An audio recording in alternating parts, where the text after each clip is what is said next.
Smooth edits. Today we're going to bring you some of the most gripping stories making waves in sports, crime, battle rap, and entertainment. Stay tuned as we briefly go into some of these stories, bringing you the latest updates and in-depth analysis. Don't forget to hit that like, subscribe, and notification bell to stay informed. Now that we got that out the way, cue the intro.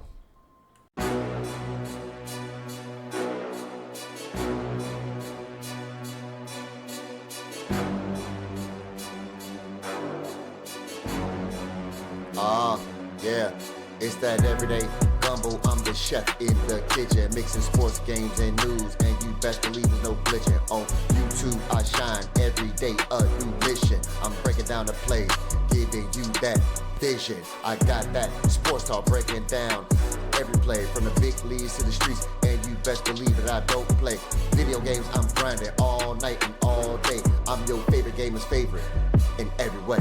It's gumbo. It's gumbo. It's gumbo. It's gumbo. It's gumbo.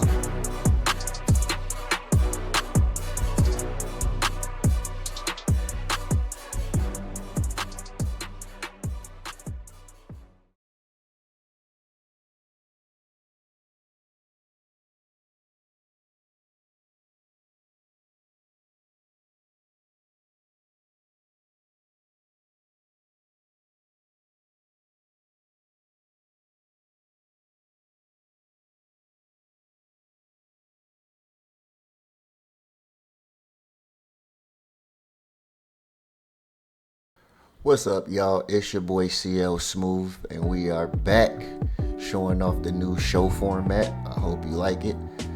Without further ado, let's start the show. Alright, first topic of the day is going to be the NBA playoffs. I have to admit, it's must-watch TV.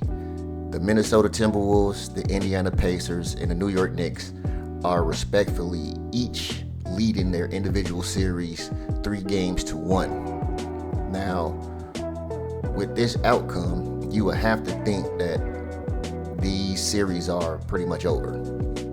But a fun fact is that there has only been 13 teams out of 57 years that has came back from a 3-1 deficit to win the series. The 2016 Cavaliers is the only NBA team to come back 3-1 in the finals and win the championship. Now, the only reason why I didn't bring up Denver and OKC is because that series can almost practically go either way. The series is tied 2-2. But all the other series, it looks like it's almost a wrap. Don't get me wrong. There's still a chance. Somebody can possibly come back from 3-1. Boston just lost Tatum. He took an MRI today. There's no update on that as of just yet. Indiana is rolling. Cleveland was one of the top 3 teams in the East in the regular season, and they can't get nothing done as of right now, and they're down 3-1. They're down bad. The Minnesota Timberwolves is shocking everybody. They beat the Lakers, and now they look like they finna close out. Who are they playing again? I forgot. Oh yeah, they're playing the Golden State Warriors with an injured Steph Curry. So it's just left up to Jimmy and Draymond as of right now. And it's not looking good. Minnesota got all the answers. Ant-Man is going crazy. So I like to see how this plays out. I pretty much would say maybe Minnesota and Indiana in the finals, maybe. But from the looks of it, maybe Minnesota can go all the way. Next up, we have breaking news that Tory Lanez has been hospitalized after reportedly being stabbed 14 times while in prison. I grab you by your neck, you get another cut and another cut. It look like the seatbelt won't work and I'm trying to buckle up.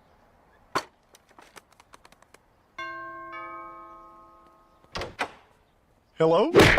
That's not funny! On a serious note, and with all due respect, there is little to no information as to why this happened, but there was an official statement made on his Instagram page that he is doing well. He's alive and well. He did have breathing complications, but he is breathing on his own now, and is on a positive note. So prayers up for Tory, speedy recovery. And if there's any more new updates that may come about, stay tuned to the channel and we'll keep you updated. Okay, I saw this a few hours ago and I had to talk about this real briefly. I thought it was funny. Tasha K talking crazy or down to DJ Academics. Just check this out real quick. Because DJ Academic streams live like he's broke, for real. I'm not even finna lie. 5, 6, 7 hours through the night just streaming. You ain't got no other life outside of this.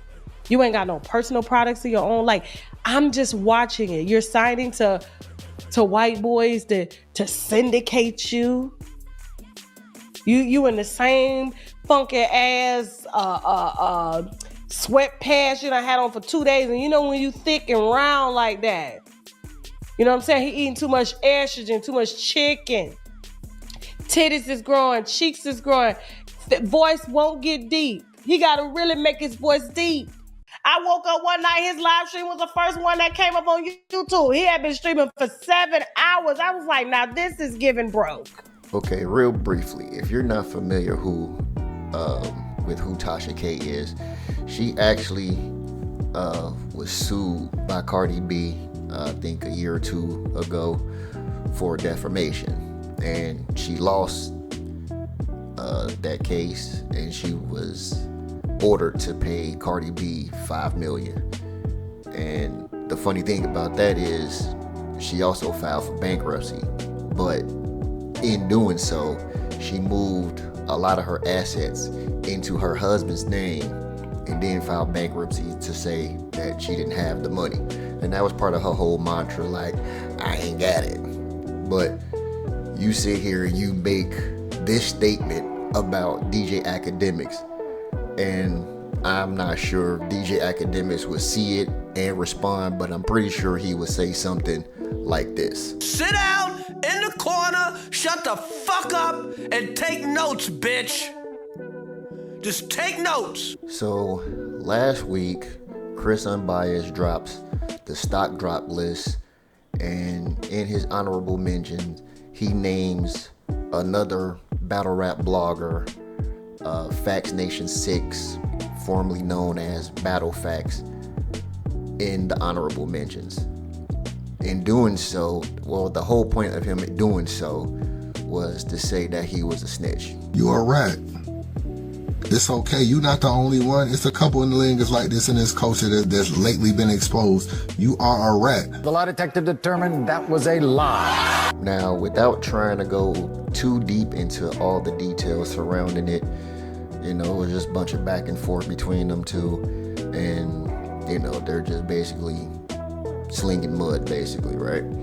So, in doing so, Chris names him because some paperwork, his court paperwork came across his desk, as he say, and he pointed out that he took the stand and supposedly told on his co-defendants. Now, I'm a big enough man to admit where I was wrong and falling for the antics of that situation and agreeing that Factz Nation did tell on his co-defendants. And I want to publicly apologize to Factz Nation 6 for doing so. And that is a heartfelt apology.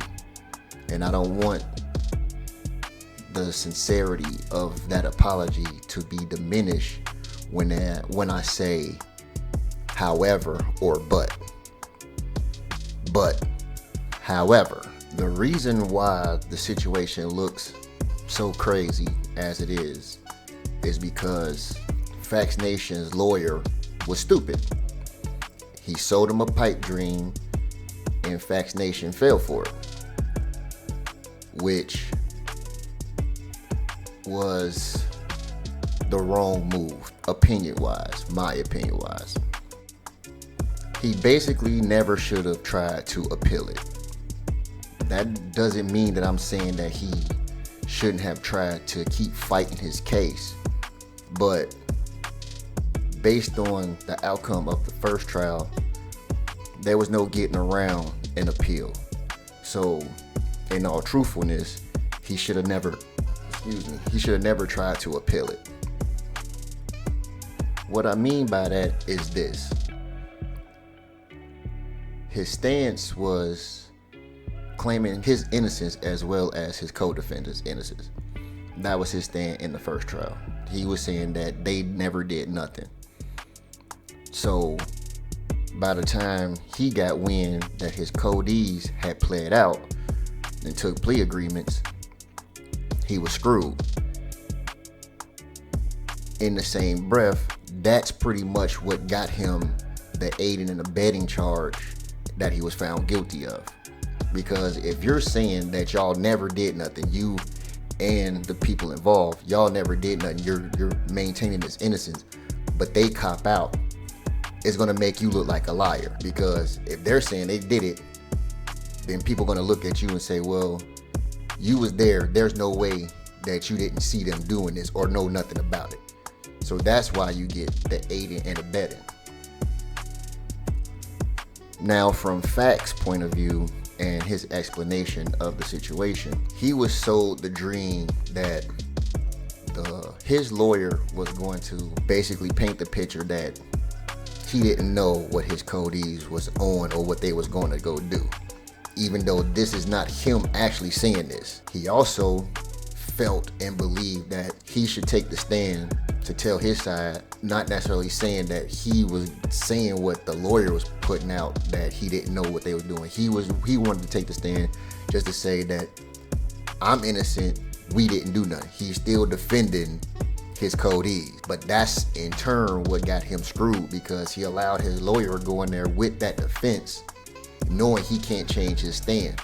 So in the paperwork, it says that he was directly examined, which is from his lawyer, and he was cross-examined by the prosecution.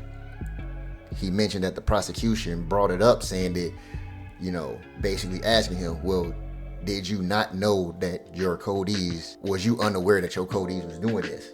He can't say yes to that when his defense has always been, no, we didn't do nothing. So that's what pretty much just screwed him. It was a failed mission from the start.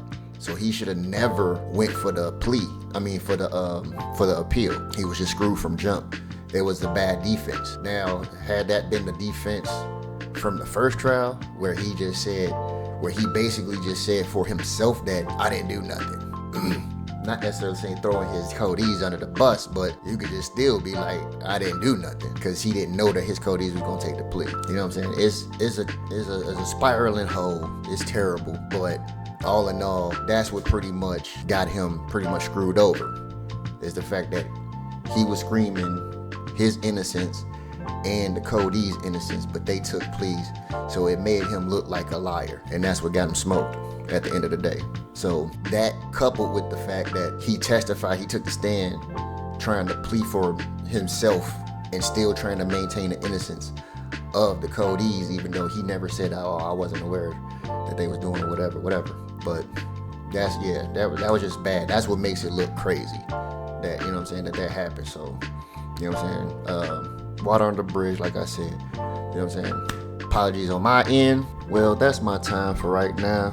This was just a quick little video to work on some things. I still got a lot of kinks to work out, try to get everything kind of set up the way that I want, how I want it to look, work out some more ideas.